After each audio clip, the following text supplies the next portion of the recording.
Hello, welcome back to episode lucky number 7. I say lucky number 7 because I don't know, 777 just reminds me that I went to the casino last week and I lost. So, boo hoo, poor me. Do you guys go to the casino? Like, do you guys play tables? Do you guys play slots? Do you guys think the casino is pointless? Um, I don't know. Episode 7 reminded me that I love the casino. I do it for fun. Not too often, but it's a good time. And I want to know your guys' opinions on that. So I guess that's a good way to start off this podcast, see how you guys feel about that, and a little exciting news that I did this past week. But last week was on my pregnancy journey, how that went, what that looked like. I know I'm going to be talking to a specific, like population for these conversations, but I hope it reaches you in some way, shape, or form. So, obviously, after pregnancy, you have your entire parenting journey for the next 18 plus years. I know people say the next 18 years because that's when you're technically responsible for them. However, once you become a parent, you never stop parenting. So, today we're going to go into what has my parenting journey looked like? How has that been a struggle, a personal struggle for me, and so on and so forth. But before we get started, let's go ahead and do an Amazon review. If you're watching the visual on YouTube, you can see what I'm going to review visually. So this past week, I had actually obviously I ordered things off of Amazon all the time, but I ordered these sandwich cutters for my son. So he's not really a big sandwich person. He is actually allergic to peanut butter or like peanuts, so we don't really do PB&J, but we could do like, I've never done it, but I want to try like almond butter and jelly. But I think appetizers, I don't know why I almost said appetizers. That's embarrassing. I wanted to do sandwich cutters to hopefully make sandwiches more appealing to him. So if you are watching the visual, you can see I have these like little Mickey Mouse sandwich cutters, and they also come in like hearts, or I have stars, and let's see what else. Oh, I have dinosaurs, and it comes in like big ones and small ones, but I'm really excited to experiment with these, and I'm sure you could probably use this for cookies also. Anywho, you can purchase those with my Amazon link below, and that is $16.99, and you get a good amount of them, big ones and small ones. Or if you're shopping on Amazon, go ahead and click that link anyways and buy other products. I cannot see what you buy, but it does help me and gives me a little bit of commission. Other housekeeping things below is a few Google Doc forms that you can fill out to help me produce future podcasts that will be fun. They're going to be funny, creepy, edgy, and I would love for you guys to participate in those. So one of the ones is called Tell Me a Secret. I mentioned this on a few podcasts ago. So Tell Me a Secret would be you getting a secret off your chest or something that you've been hiding or is funny or what have you. I can't see who submitted it. And nobody else can. So I'll be reading these secrets out loud on the podcast just for a fun podcast. Another thing is ask me a question. So you can go ahead and fill out the form, ask me any question that you would like, and I will answer it for you. Again, all these are submitted anonymously, so I cannot see who the question is from, so you don't need to be scared. But go ahead and get involved with this podcast. And also while you're at it, I would appreciate it if you left me a good review and a 5-star rating. But without further ado, let's get into episode lucky number 7.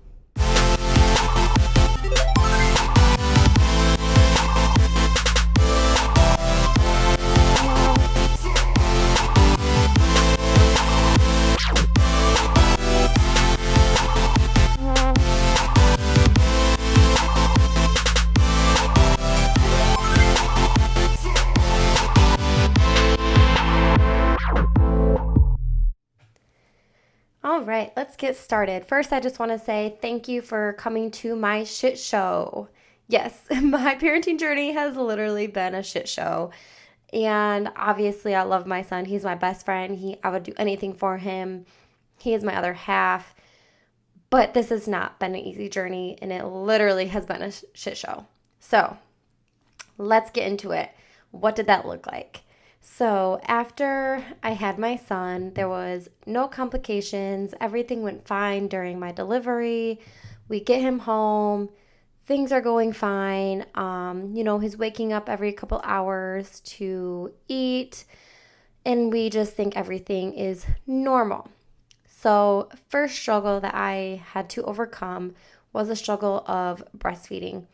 So, breastfeeding obviously is it's very hard. You never know if your baby is going to latch correctly or if there's going to be complications, tongue tie, whatever. And for me and my son's journey, it was never a good bonding experience. It was never fun. It was never, pleasing like a normal breastfeeding mother journey people make it sound like. And that's just because Avery, he was constantly hungry. And when I mean constantly hungry, like even I had a doctor tell me like, you are feeding him way too much. And I told him, I was like, well, he's just always hungry. And so that was a struggle. It was also very, very painful for me. And breastfeeding should not be painful. And I had, I think, 1 or 2 meetings with like a breastfeeding consult person. She said that everything looked good. She didn't even know why it was painful for me. So that was another struggle. And then eventually I just decided this was more irritating to both Avery and I. So we just went ahead and moved to formula. Now, at first, some parents might say like, oh, breastfeeding is better, blah, blah, blah, blah, blah. Okay, well, my opinion is fed is best. Okay, there are kids out there starving, and I don't care if they get formula or breast milk, one or the other, at least their belly is full. And going into the rest of this podcast, looking back, I'm actually so, so, so thankful that I did not continue breastfeeding because of the information that I found out later dealing with his body. So leaving breastfeeding was probably one of the best decisions that I have made for my son. So that was a struggle in itself. And Avery was waking up every 2 hours, every night. And I thought he was just, this is a baby thing. And he got older and older and waking up every 2 hours never stopped. And it got to the point where like the doctors were concerned because he just was not sleeping. And I was exhausted at this point. He actually didn't sleep through the night until 1.5 years. And up until 1.5 years old, he was awake like every 2 or 3 hours. So it was just very draining. And obviously I knew waking up that often was to be expected with a newborn. But that's the thing, with a newborn, I did not expect it to go 6, 7, 8, 9, all the way up to 1.5 years. So that was just something that I was not prepared for, something that I really struggled with because I felt more tired than other moms. So at a very young age, he got melatonin to help him sleep. Now, I understand that melatonin is like unnatural, I don't know, whatever. But from a parenting aspect, I just did not want my son to have a medicine that he necessarily didn't maybe need, or I don't know, I was just very weird about it. I was very weird giving my son, who's this young, melatonin, even though he did have a sleeping problem. So I only gave it to him like once in a while when we were maybe going on vacation or something where like I needed him to sleep. So that was just another barrier that I feel like a lot of parents don't maybe have to conquer, is the lack of sleep up to 1.5 years old. So there was that. And then also my son has always, since he's been born, after like the first month, we noticed that he started having like these breakouts.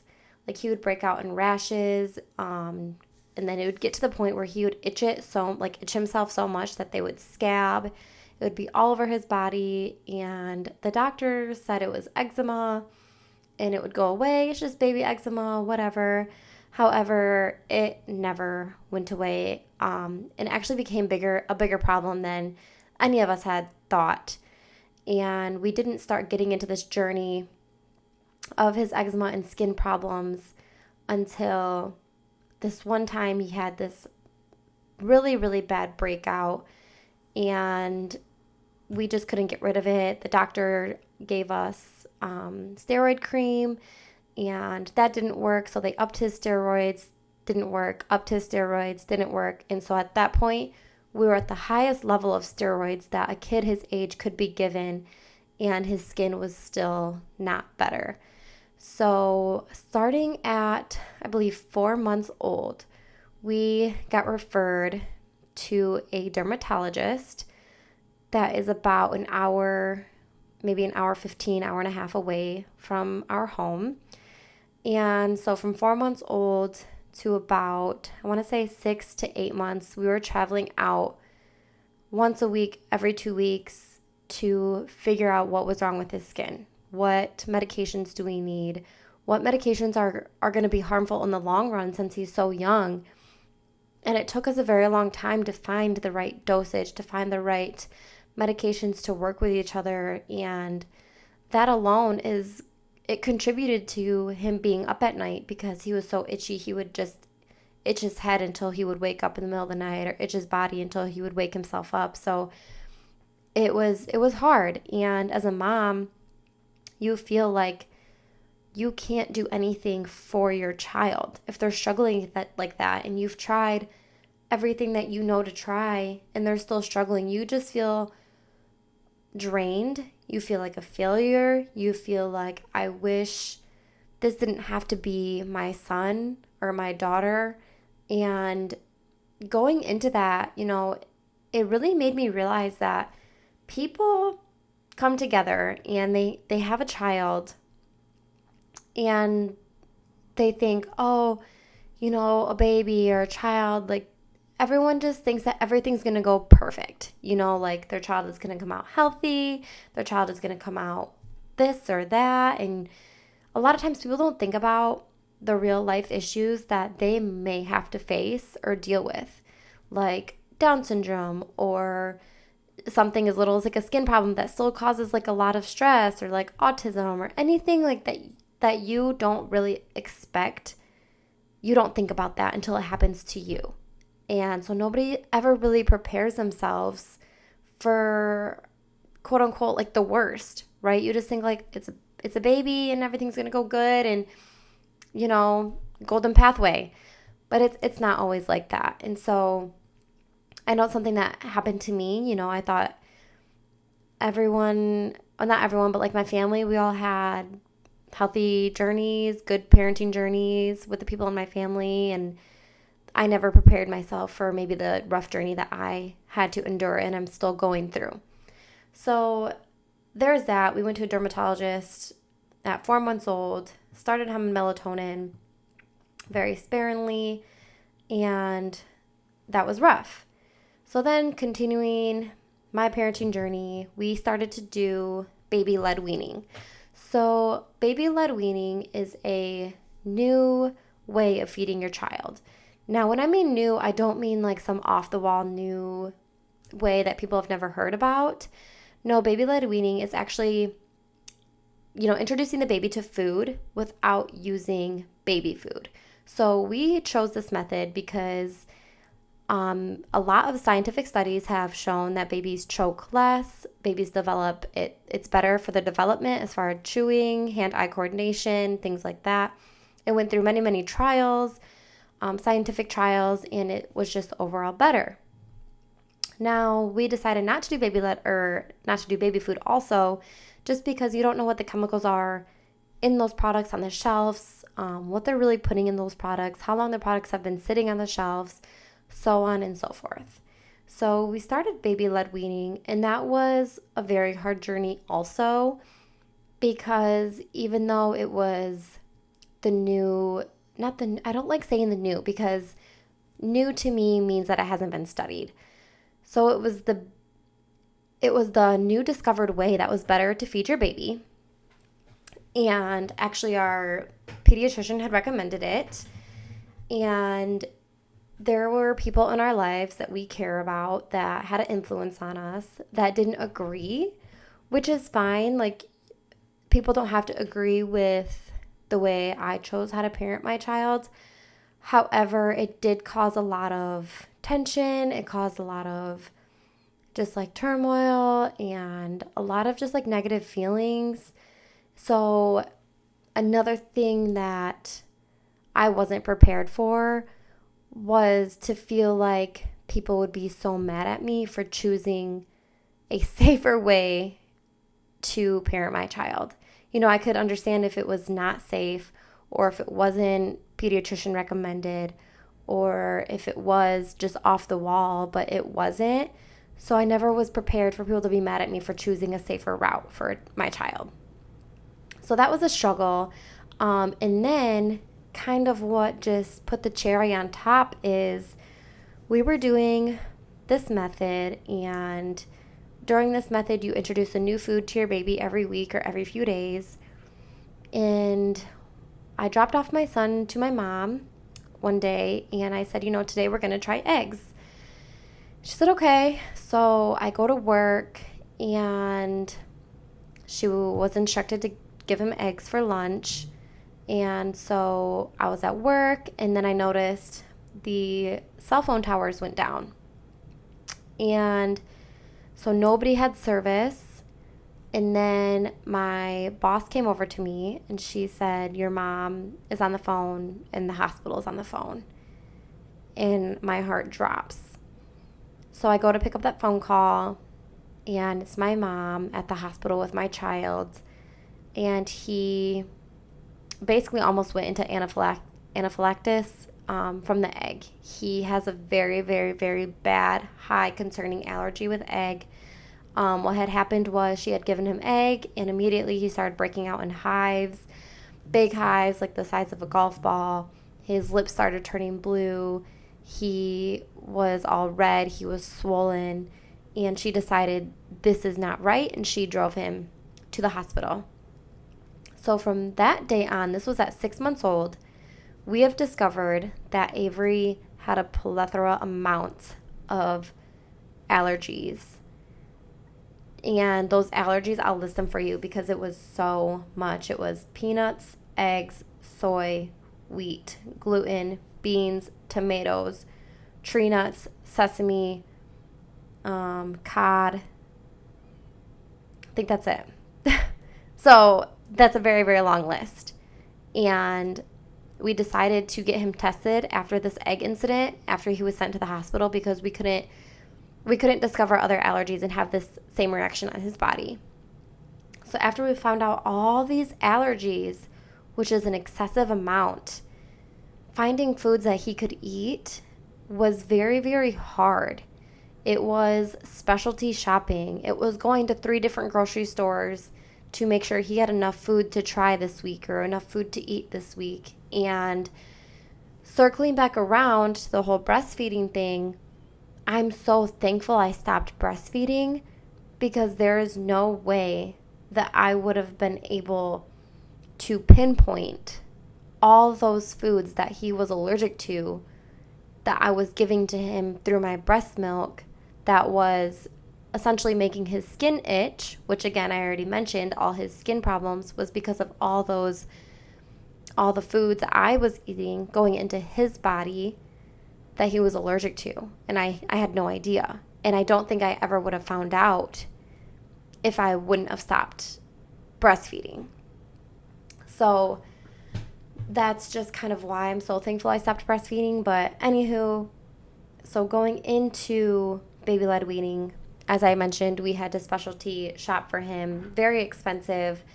And then, it kind of puts a worry on your heart as a parent, like if they get babysat, like does the babysitter know how to use an EpiPen? Does the babysitter know that there's eggs in practically everything, or wheat in practically everything, gluten in practically everything, peanuts in a lot of things? Like, does the babysitter, are they aware? Are they aware of what he can or cannot have? So that was a worry that we always had to deal with when having other people watch him. So what we did was we got green stickers and we got red stickers. And what we did for a very, very long time is we put red stickers on all the food that he was not allowed to have. And then we put green stickers on the food that he was allowed to have. That way, if a babysitter was watching him, she didn't necessarily have to like call me or text me. She could just look for the sticker. Green means go, Avery's good to eat. And then red means no, stop, this is dangerous for Avery. So that was pretty cool. I came up with that myself. Kudos to me. I'm just playing, but so that was rough. And as he was getting older and older, these allergies and his eczema and skin issues just never really died down. So I can safely say, as a parent, I have been to the doctor at least 2 or 3 times a month, if not more, ever since I have been a parent. And that's exhausting. It's exhausting knowing that at least once a week or at least every other week or maybe twice a week, you have to schedule out a doctor's appointment for your son. And it's not fun. And even for your child, like, they know that this is the doctor and my skin hurts and my skin is itchy. And he's 3 now, and he says if someone offers him something or it's like an egg or, he's starting to recognize what foods he can't have. And he says, I can't have that because I could die, because I could get sick and go to the hospital. And he's starting to like make sense of all these things. And knowing that, I think it's hard, but yet his life, he has to live this way for the rest of his life, possibly. I can only imagine how hard that his life could be. However, kind of going even more so as he's getting older, Avery has always been a very, very, very happy baby. So he could have been scratching and itching and bleeding and scabs, but he was still smiling. And he could have gone into an allergic reaction and had to go to the doctor or the hospital, but they would still say, oh, but he looks really happy. And that's something that I'm so thankful for, is that God, or whatever you believe in, but like I always mention here, we can have multiple opinions here, and that's okay. So in my opinion, God has given him this soul that was just happy and, didn't let him get terribly affected by the things that he had to endure during this lifetime. And God knew that he was going to have to go through these trials. So he made his spirit and his soul just happy enough to be able to conquer and deal with those. So that's kind of on my son's point of view. So then as we get older, one day we notice that he has a cough. And we go to the doctor. Hey, I think he has a cold. He's coughing nonstop. It's not getting better. So they gave him antibiotics, assuming it would work. And it did not work. And his cough just kept getting worse and worse. And then his breathing would get really, really heavy and fast. So we go to an allergist. So now his allergist is also an asthma doctor. So we go to the asthma doctor. And so now we're at 2 years old. We've seen an allergist, a dermatologist, and now an asthma doctor. So we go to the asthma doctor, and it's confirmed that he has asthma. So then that brings our entire journey of what does it look like for a child who has asthma? What do we have to do? What do we have to make sure of? How do we protect them in this form? So this is a whole nother journey that we have to go through, and we have to endure, and we have to learn about it. And it's hard. All these hoops that we've both had to jump through, me and him and his dad and his grandma and whoever watches him had to jump through. It's tiring. So then at 2 years old, we started having to do nebulizer treatments twice a day, and he's been on it for about a year now, medicine twice a day. And it's hard because, and I keep saying it's hard, but like there's no other way to describe it. Like, 2 times a day you have to make sure that your son or your daughter is hooked up to a machine so that they're not coughing, struggling to breathe. And it's so time consuming. If you go on vacation, don't forget to bring that nebulizer because you don't want your son to struggle breathing. You have to show your babysitters, this is how you put the medicine in, this is how you do it, and all those things. And it's not something that I would have thought that I ever had to face. And then not that long ago, his asthma got bad and he wouldn't stop coughing, and then he got a fever. So then his fever was around 102, and it was 102 for 3 days, and I took him to the hospital, and they sent him home. The next day, so it would be day 4, his fever got to 103.7, so almost 104. Went to the hospital. They said just, Motrin and Tylenol, bring it down. That was day 4. By day 6, his fever was still at 103.7. And I go to the doctor and they try sending me home. And I said, listen, 103.7, so almost 104, he almost has 104 degree fever. I said, you're not sending me home. I said, something's wrong and it's your job to figure it out. So being the advocate that I am and knowledgeable about hospitals, I said, you can either get me a patient advocate or you can take a chest x-ray. And for those of you who don't know, that if you ever go to a hospital, you have the right to a patient advocate. And I don't think that this is not advertised. This is not explained to clients. This is not explained to the people in the hospital because, quite frankly, I don't think they really want people to know that they have a right to somebody to stand up for them. But it's a thing. So if you ever go to the hospital and you don't feel something is right or you're not getting treated right or what have you, ask for the patient advocate. And the patient advocate, it's their job to come in, view what's going on, and stand up for you. So as a mom, 6th day, my son has almost 104 fever. They want to send me home. I said, get me the patient advocate or listen to me. So they listened to me. They took a chest x-ray, and sure enough, he had severe bronchiolitis. And what that meant was a different type of medication in his nebulizer and continuously monitoring his fever and his breathing.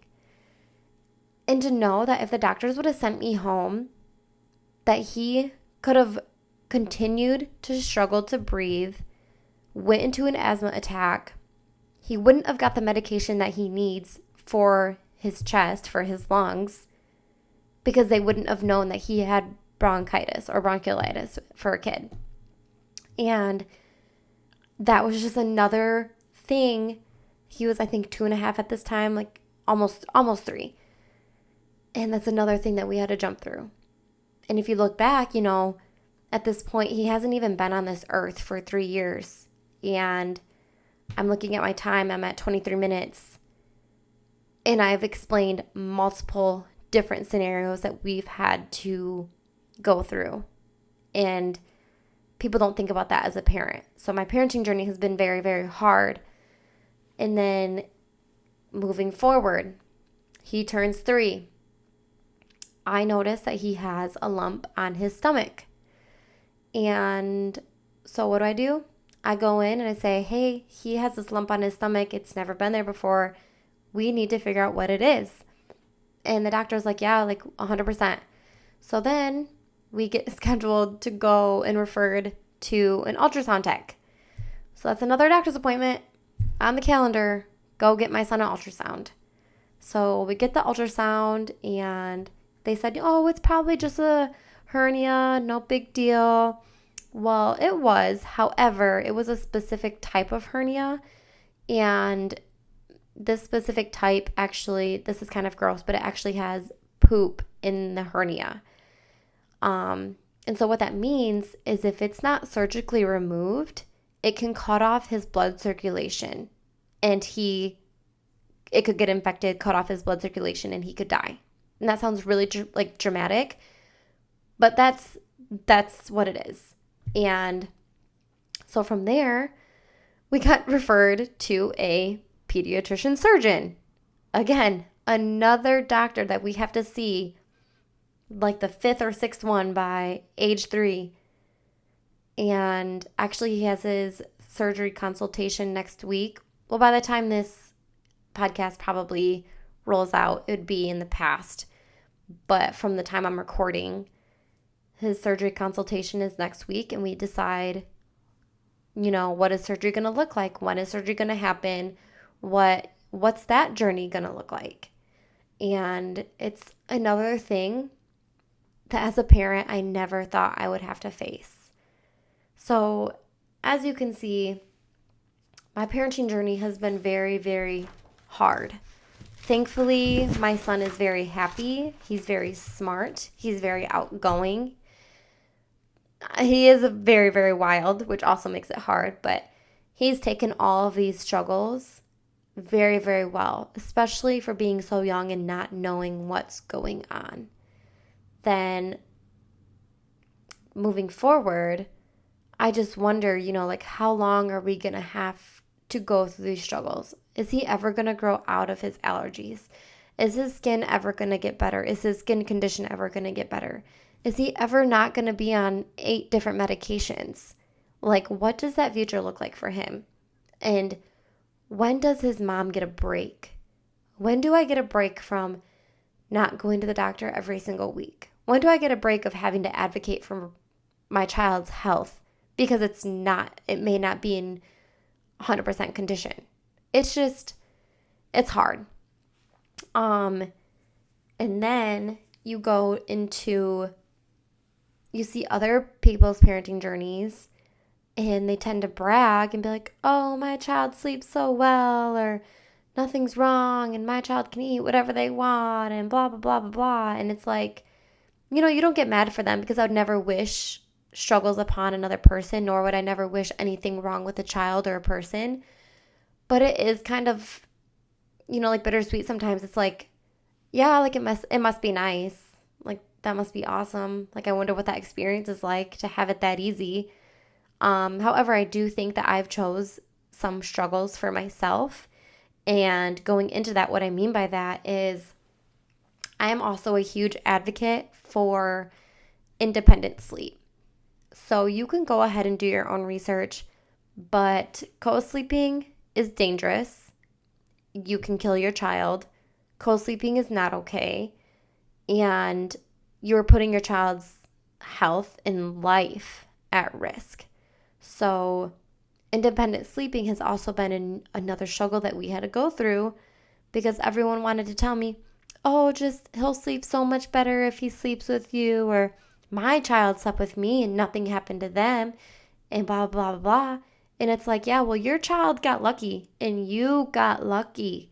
Like, you were blind to your luckiness because you decided that you were too tired to get up, that you decided that your tiredness was more important than your child's life. Because when your child sleeps next to you, that's their life that could be ended from you. And I know someone who knows someone that just a few weeks ago slept with her child and rolled over her, and she had passed.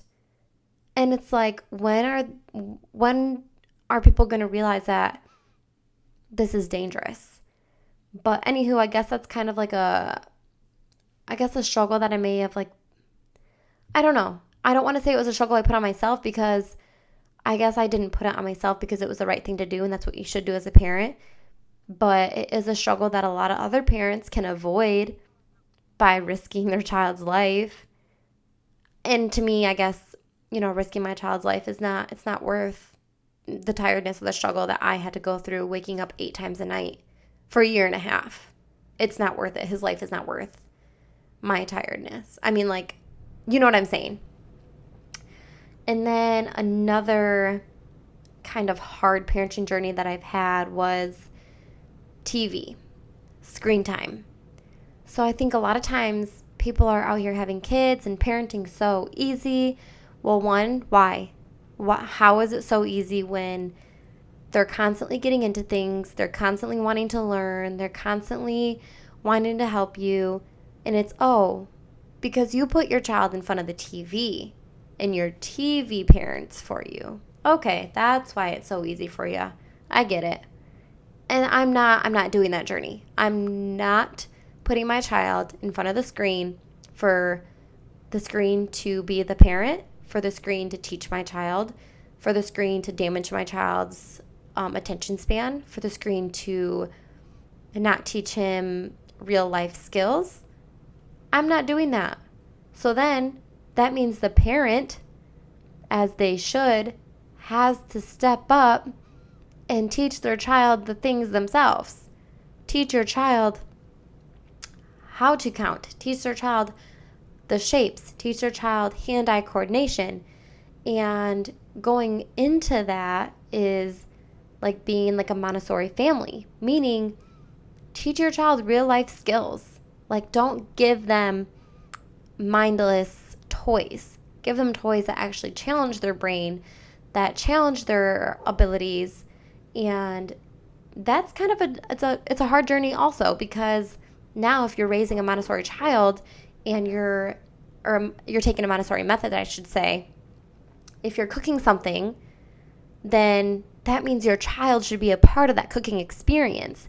Your child should learn how to pour the milk in, or how to very carefully put something in the oven, how to boil noodles, or how to make their own sandwich. And a lot of people are like, oh, well, they can learn that when they're older. Well, how about we start independence younger? How about we start making them independent from the jump? And so that's what I'm doing. However, on the backside of that, I'm so happy my child is becoming and learning how to be independent at a younger age. But on the backside, that takes more energy from the parent, because I can't whip up a sandwich in 5 seconds.